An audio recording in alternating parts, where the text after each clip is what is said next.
Place à la rubrique L'invité du journal qui reçoit ce soir le chef de file de l'opposition, M. Cellou Dalein Diallo. Bonsoir. Bonsoir. À la suite de votre appel à manifester lundi 14 octobre prochain, le ministre de l'administration du territoire, vous venez de l'écouter, menace de sévir.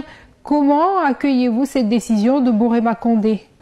Bien, M. Borema Condé, dans sa déclaration, tente de rendre le FNDC responsable des troubles à l'ordre public. Mais posons-nous la question. Pourquoi manifeste-t-on? La manifestation dans les rues et sur les places publiques est consacrée par notre Constitution. M. Borema Condé, depuis juillet 2018, a interdit toute manifestation sur l'ensemble du territoire national jusqu'à nouvel ordre.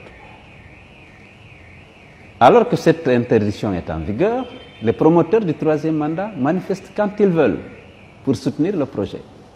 Dès que le FNDC manifeste pour exprimer son opposition à ce projet, les gens sont arrêtés, bastonnés, jugés et condamnés. Qu'est-ce qui trouble l'ordre public? À mon avis, c'est la violation de la loi et des droits des autres. Je veux que les Guinéens comprennent que ceux qui troublent l'ordre public, c'est ceux qui refusent d'appliquer la loi, de respecter les accords politiques. M. Borema Condé est venu jusqu'à dans mon bureau. On a négocié un accord dans le cadre des élections locales. On a signé, M. Damaro a donné lecture de cet accord. M. Alpha Condé a demandé de ne pas le respecter, il n'a pas été respecté. La haute cour de justice prévue par la Constitution n'est pas installée. Donc, je veux dire que ceux qui troublent l'ordre public, c'est ceux qui violent la loi, ceux qui violent le droit des autres. Ils n'ont qu'à vous dire pourquoi ils veulent changer de constitution. Quel est l'article qui gêne la modernisation de notre constitution dans l'actuelle constitution? Mais ils n'ont pas de réponse. Ils vont dire que c'est pour promouvoir plus de démocratie dans notre pays, pour permettre la participation des Guinéens de l'étranger dans la vie politique. Mais tout ça est possible dans le cadre d'une révision. Mais ce qui les gêne, c'est la limitation des mandats. Et le fait que cette limitation est verrouillée, on a dit que le nombre et la limitation des mandats, tout comme la pluralité politique et syndicale, tout comme la laïcité et la forme républicaine de l'État ne peuvent pas être modifiés. Or, ce qui intéresse Alpha et ses hommes. Une question sans détour. Allez-vous respecter cette décision du ministre ou l'outrepasser? Non, c'est un droit constitutionnel donné aux Guinéens de manifester dans les rues et sur les places publiques. M. Borema Condé n'a pas la compétence, ni le pouvoir de changer la Constitution. Aujourd'hui, c'est un parjure, c'est une violation flagrante de la Constitution que d'interdire les manifestations. Et il a pris un acte qui date de juillet 2018, interdisant sur l'ensemble du territoire national toute manifestation pacifique. Ça, on devait le poursuivre, le traduire devant la haute cour de justice pour violation délibérée de notre Constitution. C'est ça qui est à l'origine, c'est ça qui trouble l'ordre public. C'est la violation de nos lois, de notre loi fondamentale. Le peuple sera devant et assumera ses responsabilités. Ils assumeront devant l'histoire et devant les juridictions internationales tout dérapage qui serait à l'origine de la perte de la vie de nos compatriotes. Et quel est, si vous voulez, votre message à l'endroit du peuple de Guinée? Les Guinéens ne vont pas renoncer à ce droit chèrement acquis de manifester dans les rues et sur les places publiques. J'invite la population à se mobiliser pour défendre notre Constitution, pour défendre l'alternance démocratique, pour défendre la limitation des mandats et pour défendre la démocratie et l'état de droit dans notre pays.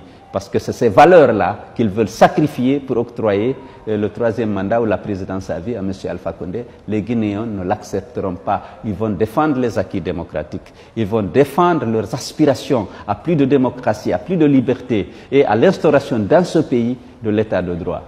Une révision, une nouvelle constitution avec ou sans M. Alpha Condé en 2020, quelle sera votre position? Je ne suis pas partant. Notre Constitution est claire. La plupart, la quasi-totalité des articles peuvent faire l'objet d'une révision. Les articles que j'ai cités tout à l'heure, la forme républicaine de l'État, la pluralité politique et syndicale, la laïcité, le nombre et la durée du mandat du président de la République ne peuvent faire l'objet d'une révision.